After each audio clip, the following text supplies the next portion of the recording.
If you believe the Monday Night War propaganda, Vince McMahon is the man who innovated much of what became success in the pro wrestling industry. However, the truth is that the WCW's Eric Bischoff, along with some of his predecessors, were the real pioneers in what came to work massively in the WWE. Vince would end up killing off WCW and pretty much using WCW concepts. Now that's a kick in the teeth. But that was years ago. Nope.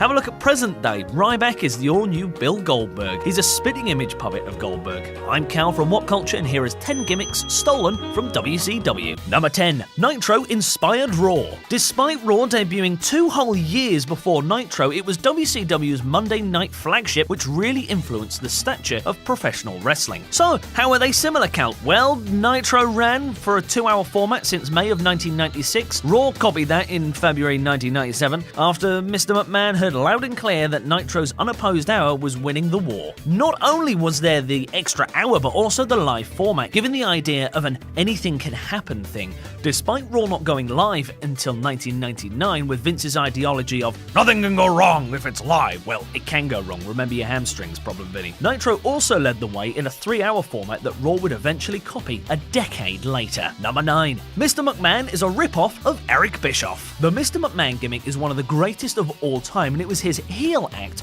that made Stone Cold Steve Austin one of the biggest stars in history. Did McMahon come up with the character? No, he just ripped it off from Eric Bischoff.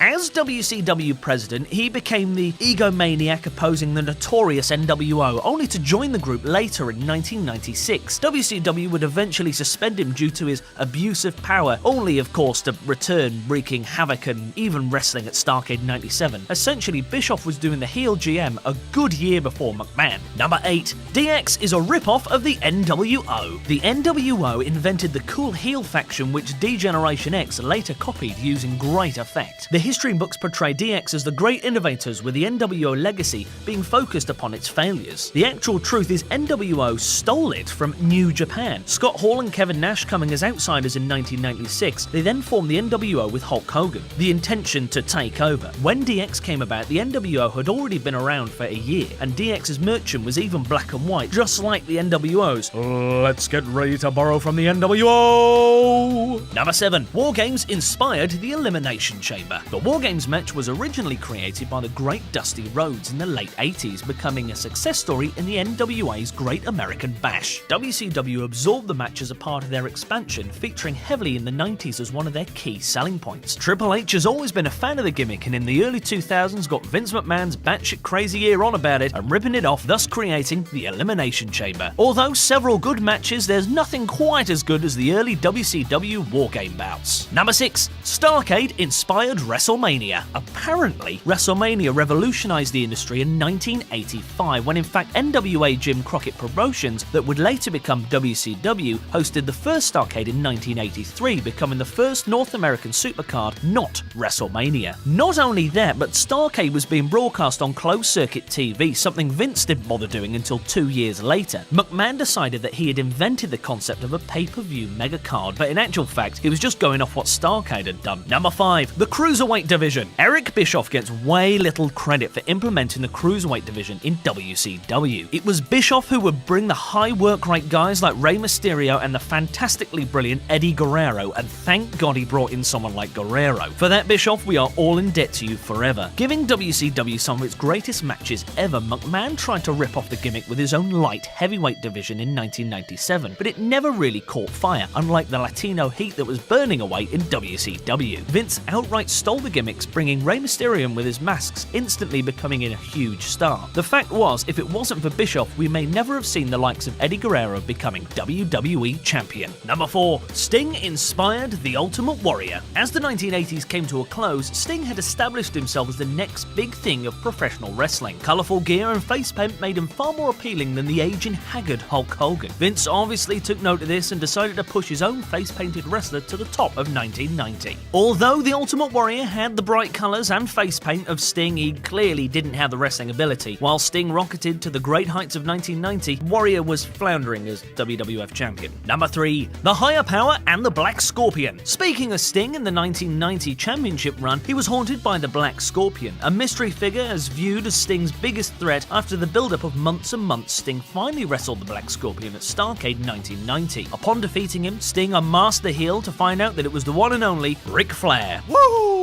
In 1999, the WWE ripped it off once again with the Higher Power storyline. The Undertaker was the Higher Power against babyface Mr. McMahon. So imagine the confusion when the Higher Power was revealed to be Mr. McMahon.